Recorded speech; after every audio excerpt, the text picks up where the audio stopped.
Vamos agora à entrevista do dia com Maria Lídia Flandoli.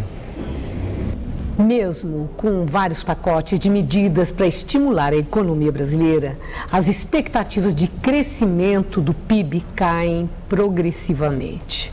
E hoje nós vamos conversar com o economista Samuel Pessoa, da Tendências Consultoria Integrada em São Paulo e pesquisador do Instituto Brasileiro de Economia da Fundação Getúlio Vargas, do Rio de Janeiro. Muito obrigada por estar conosco. Mas é intrigante que, mesmo com todos os pacotes anunciados, alardeados pelo governo, progressivamente nós temos essas previsões de crescimento em queda. O que explica? Eu acho que tem dois fenômenos. Por um lado, eu acho que tem uma redução da capacidade que a economia brasileira tem de crescer. Me parece que a forma como a gente respondeu à crise de 2008 teve um impacto de curto prazo muito bom, a economia recuperou fortemente, mas a gente aumentou muito a presença do Estado na economia e aumentou muito as imperfeições da economia. Aumentou imposto aqui, aumentou tarifa de importação ali, 250 bilhões de recursos para o BNDES. Eu acho que nós mudamos o marco regulatório do petróleo na direção errada. Começamos mais recentemente uma política muito utópica, muito setorial, de aumento daquele imposto, aquela alíquota de importação para aquele ou aquele outro setor. E essas medidas podem dar um alívio para um setor em particular, mas elas tumultuam a institucionalidade, os incentivos. E eu acho que a médio prazo elas têm um impacto ruim sobre a oferta. O senhor falou que há uma ocasião que a qualidade da política econômica brasileira está se deteriorando rapidamente. E agora o senhor faz uma descrição. É isso que o senhor acabou de dizer, essa deterioração ao qual o senhor se referiu?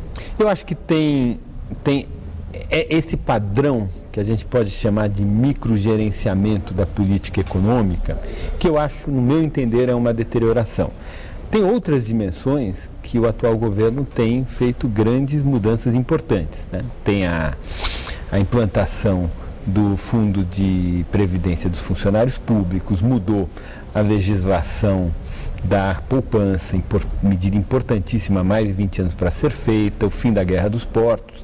Então, acho que em algumas dimensões o governo tem acertado muito, mas me parece que esse microgerenciamento da política econômica não está dando resultados e está mais atrapalhando do que ajudando.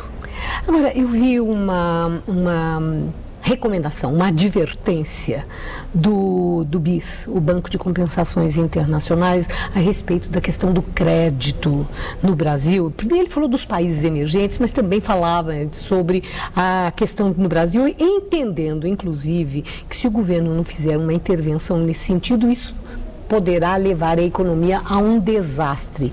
Isso é uma advertência sensata ou até parece que tem um terrorismo aí?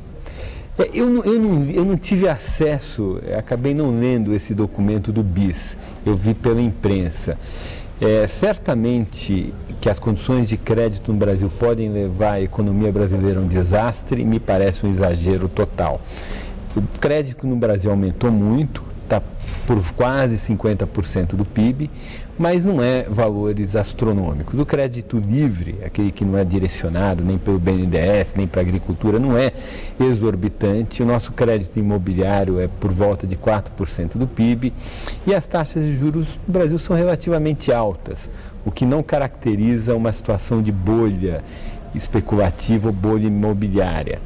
Então tem problemas, a inadimplência está em níveis muito elevados, o crédito nos últimos 10 anos cresceu a taxas muito grandes, muito rápidas, e quando isso acontece, o tomador típico piora um pouco de qualidade, há incorporação de enormes pessoas para o mercado financeiro, para o mercado de crédito que nunca tomaram crédito, então tem toda uma agenda de educação financeira que a gente tem que progredir. Mas eu acho que estamos longe de uma situação de bolha. O crescimento puxado pelo consumo já se esgotou? Eu tenho a impressão que não tem muito espaço no curto prazo. O governo, quando nós saímos da crise de 2008, o governo estimulou muito a compra de bens duráveis. Lembra disso? E baixou o IPI, e ele gerou um ciclo de durável. Um monte de gente se endividou, dadas as condições que vigoravam na época, né? Era interessante, automóvel, linha branca, eletrodomésticos, etc. E, evidentemente, as pessoas não compram o segundo, terceiro, então eu vejo um certo limite.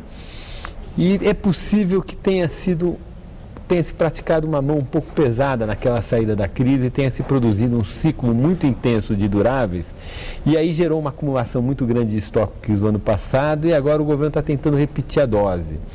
Não sei se é a melhor saída. Talvez a gente vá para um segundo ciclo de duráveis, já com a inadimplência nos valores mais altos históricos, apesar de a gente saber que ela no segundo semestre vai cair. Mas não sei, acho que tem um pouco de mão pesada e uma falta de calma com essa desaceleração da economia. Assim, encaminhando para o encerramento a nossa entrevista, em termos de perspectivas, de atuação do governo federal na política econômica, que alternativas tem a presidente Dilma? Nós estamos em ano eleitoral. Ano eleitoral costuma ser época em que não se baixa pacote de maldade de espécie alguma, porque o troco vem na urna. Então, o que a gente pode esperar do governo federal num ano como esse? Nós temos, como eu falei, nós já tivemos algumas boas notícias do atual governo. A gestão da política fiscal me parece muito competente, muito conservadora.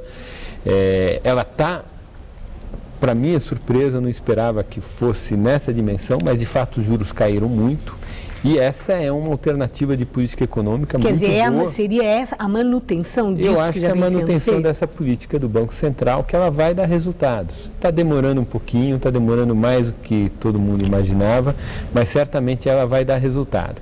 Tem uma dimensão que também o governo está tentando atacar, e é uma dimensão complicada, que é a questão da dificuldade de fazer os investimentos públicos decolarem.